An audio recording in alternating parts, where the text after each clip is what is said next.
a special video for Guard Your Eyes. The Oilam, the Chevre, it's a Mishpacha. What an amazing name, Guard Your Eyes. And I want to tell you about the koyach of eyes. The koyach of Re'iyah. You know, this week's parasha coming up is Parshas Re'eh, Rosh Chodesh. Listen to the power of Re'eh. Everyone that's struggling, and there's no one that's not struggling, everyone at different levels. The Kli Yakar says, there's two parts. There's the physical Eretz Yisrael that you acquire through action. But then there's the spiritual part. And specifically, Yerushalayim Ira Kodesh, the Makam HaMikdash, says the Kli Yakar, when you look at it, Miyad Nislabesh, you immediately clothe yourself with an incredible spiritual change. Now, I'd like to look at the exact Lashon, powerful language that the Kli Yakar uses. But he's telling us that with one little vision, we could transform ourselves. Now, you know what that means? It's telling us what an incredible power we have with our vision. What an incredible gift the Rebbeinu Shem gave us, that when we look at good things, there's other places that you look and it has a transformation. Ner, candles, say especially by Ner's Hanukkah. But you know that shows us that, yeah, of course, it goes as an equilibrium. There's a negative. We look at something that we're not supposed to, it has an effect. But wow, if we could look at something negative and it has a negative effect, what that means when we look at something positive, it has a positive effect. So much that Kli Yakar is saying that there are times, there are places the Rebbeinu Shem gave us in this world, the Makam HaMikdash, where we could transform ourselves completely, make ourselves so pure. So Parshas Re'eh, going into this Chodesh of Elul, with Ani L'Doidi V'Doidi Li, a person, everyone, Chas v'Shalom, to be feeling a sense of despair. We could make 100 mistakes, 1,000,000 times, and we could look at something we're not supposed to, and it has an effect on us. But then we have the ability to look at something Kaddish, to look at a tzaddik. Look what Chazal say about looking at a tzaddik. There's a Yerushalmi that describes how, I think it was a Rebbe who said that when he saw her, if he was able to see Rab Meir, just the back. So what I think we could take from this is that look for things that are Kodesh, because it has power, it has a transformation. And if negative things have negative impacts on us, positive looks. Looking at someone, a tzaddik, looking at a Makam HaMikdash, looking at a Gemara, looking at the Psukim, looking at the Torah when it's being picked up, the Mishnah Berurah already quotes, that you could have a transformation from that. And those opportunities to be the ones that we're focused on. And Halvai, the Rebbeinu should give us a schus, that our eyes should be so pure, should be purified. Our neshama should be purified. But especially, I think, in this month, it's Mesugal. Parshas Re'eh begins, Chodesh El, Hashem says, listen, Ani melech pasada, I'm out there in the field, speak to me. Try to look at all the pure things that Hashem has given us, and it transforms everything to the degree, don't forget, that Tshuva Me'ava, that means you could change all those negative visions that you ever saw, and somehow that becomes a schus.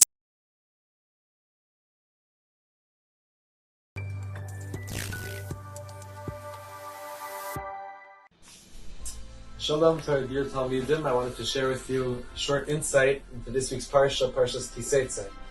And it's based on a story that took place probably somewhere in the 1930s in London, when Rabbi Cheskel Abramsky, the great Dayan and Talmud Chacham, was preparing for his Friday night Parsha Shir.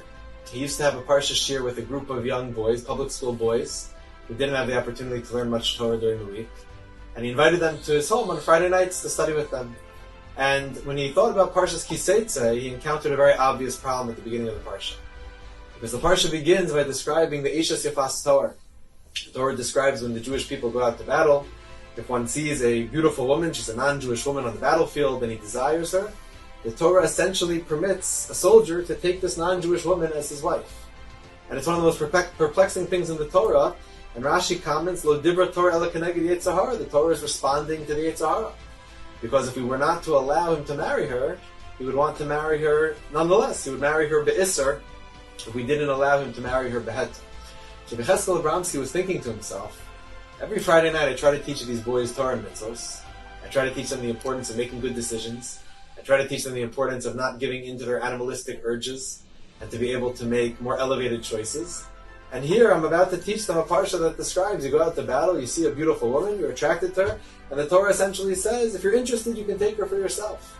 How am I going to give this over? How does this fit into the general framework of Torah and mitzvos, which guides us to make more elevated decisions in our life? Rabbi Cheskel Abramsky said he finally realized what to share with the boys. He sat down Friday night, and he said to them, I want to tell you that what we're going to learn tonight, this Shabbos, is going to obligate you in the entirety of the Torah. And he went on to explain exactly this passage of the Eishes Sifas Torah and the Rashi, Lo Dibra Torah Ela Keneged Yetzer Hara. And he explained to them that the fact that the Torah permits one to take this woman is simply because the Torah understands that the psychological pressure, the emotional pressure, the challenge of being on the battlefield makes it impossible for a person to choose otherwise. But said Rabbi Cheskel Abramsky, what that means is that everything else the Torah asks of us, even when it seems really, really difficult, is entirely possible. That a person does have the spiritual strength, the emotional strength, the physical strength, the mental strength to be able to make that right choice. Because if the Torah identifies that if it would be too hard, Hashem wouldn't ask it. And that's what he taught those boys on that Friday night. And I'm thinking about it in the context of Chodesh Elul, when the Torah gives us the opportunity as we prepare for the Yom HaDin to engage in the tshuva process. And when the Torah describes the Parshas Nitzavim, the tshuva process, it reminds us that HaMitzvah Hazos, which the Ramban says is a reference to tshuva, Lo nefleisi memcha, it's not too distant, it's not too hard, Lo rechokahi, it's not hidden from you, it's not concealed from you, Lo bashamayim, it's not something that's impossible to do. Sometimes when we start to look at our lives and we make an accounting of the last year, it seems like it's a lot to make some serious changes in our life. But when we remind ourselves that if it were impossible for us to choose better, Hashem would say, you don't have to choose better. That's the lesson, that's the concealed lesson of the Eishes Sifas Torah. That if it's impossible for you to make a different choice, the Torah would say, I grant you permission to do the thing that you want to do. And therefore, if the Torah asks us to do tshuva, even if it seems difficult at times, it's entirely possible. And the same thing is true for every other mitzvah and every other word that Hashem commands us through His beautiful and holy Torah. So I wish us all continued success at the beginning of the yeshiva year. We should continue to engage in Chodesh Elul and realize that while tshuva at times seems like a daunting task, it's entirely within reach. And in Ritz Hashem, we'll continue to make those right choices and continue to grow together.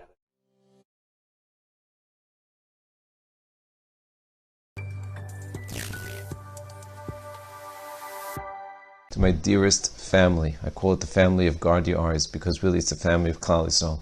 It represents Klal Yisrael. It represents what Klal Yisrael is all about, which is struggling to grow. And the biggest chizuk we could give ourselves, especially in Elul, is the fact that anyone that's working on themselves and succeeding, even for a few seconds, should dance. And it's important to know that. Chas v'shalom to get into a place of yush, oh my gosh, I fell again. No, oh my gosh, I got over it again. I spent 2 minutes being meharel b'tshuva. I worked on myself, and I was able to hold back again. Do you know what that means for netzach netzachim? What it means, especially in Elul, when it's Yud Gimel Midas Sharachim, our meirim are lightening up. And even though a person falls, the person has to know that that's also part. After all, that's also part of the entire experience of growth. So a person has to say to himself, look, Rabbeinu Shalom, I have this incredible temptation. And with Siyata Dishmaya, I could overcome it. And even when I fall, Soif Kol Soif, you want me to get back up. Soif Kol Soif, you want me to go and do tshuva. And tshuva means vidu, charata, kabbalah la'asid. I'm going to try again. I'm going to do the best I can. A person has to know that every time they do that, there's another incredible schus that they have. And I'll show you how this is so true. One of the best stories that I always review for myself is of Aaron Leib Steinemann. I'm sure you remember this story, but it's kedai to repeat it again. It's the first story in this book where there's a boy from Bnei Brak. I think we'll call him whatever, Shloime. Shloime was leaving the path, and he already moved into his relative's house. And in his relative's house, he already was not Shomer Shabbos. And then he already was dating someone that wasn't Jewish. And even his relative was trying to convince him couldn't do anything. Finally, the time came, he was about to get married. His relative said, you owe it to your parents, at least go back to Bnei Brak, spend the Shabbos, and tell them what you're planning on doing. He said, you're right. He goes back to Bnei Brak and he tells them with conditions. I'm only going to come to Bnei Brak if I'm going to keep Shabbos, but I'm not going to keep Shabbos. I'm going to smoke, I'm going to do whatever I want. They said, no problem. They wanted to know that we love you no matter what. He comes. Anyway, Shabbos afternoon, his father says to him, do you want to go? I'm going to shir from Aaron Leibstein. He says, sure. Goes to the shir. After the shir, they go over and he says hello, good Shabbos. And Aaron Leibstein says, how are you? He says, tells him, his father tells him. It's not Shom Shabbos, unfortunately. Aaron looked at him and he said, how long? He said, 2 years. He says, during these 2 years, how much time did you spend having Hilhurei Tshuva?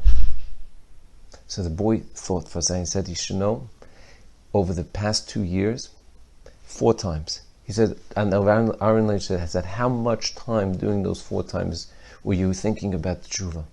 He said, about 10 minutes. He said, do you realize for 40 minutes, you were in a dalga of b'mokem shebali tshuva oimdim em tzadikim gmur micholim lamod. I'm jealous of those 40 minutes when you were in that place. You should know this boy afterwards ended up going back to his relative. He couldn't forget these words. And he ended up being chayzer b'tshuva. Why? Because of those 40 minutes of Rabban Leib appreciated that he was so great. And really every one of us, and everyone that's listening to this, Mistama is going to have an Elul, 40 minutes of Hilhurei Tshuva. And that means you're in this incredible place called the Mokum Shambali Tshuva. Don't forget that.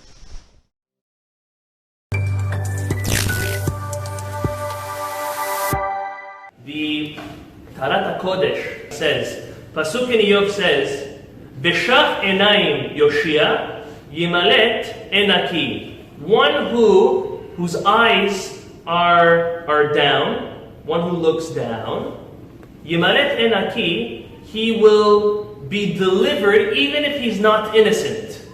So what does that have to do with one another? And he asks, and so he answers as follows.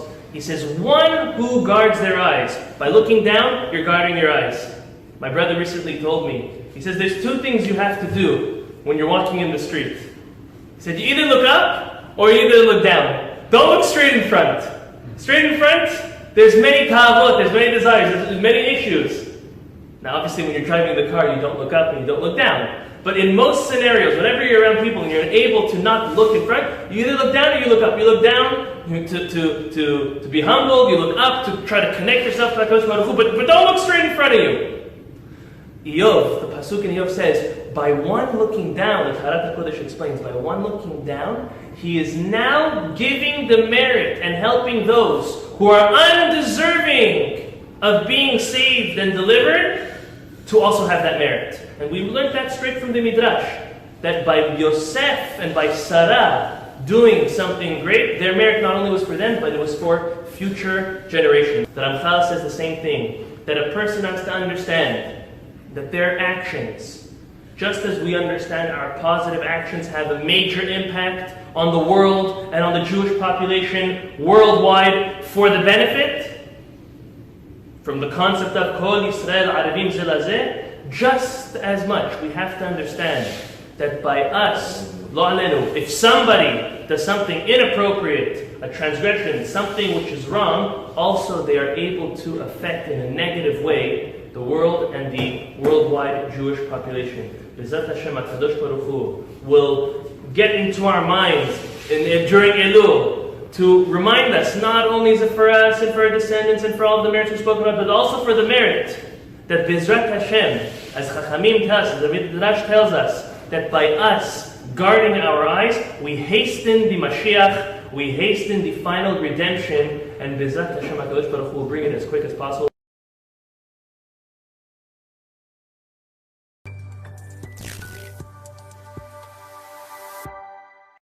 In Masechet Sukkah, Daf Nun Aleph, again in Daf Nun Gimel, we learned that you used to bow down Beis HaMikdash and say, Anu leka ve'einenu leka.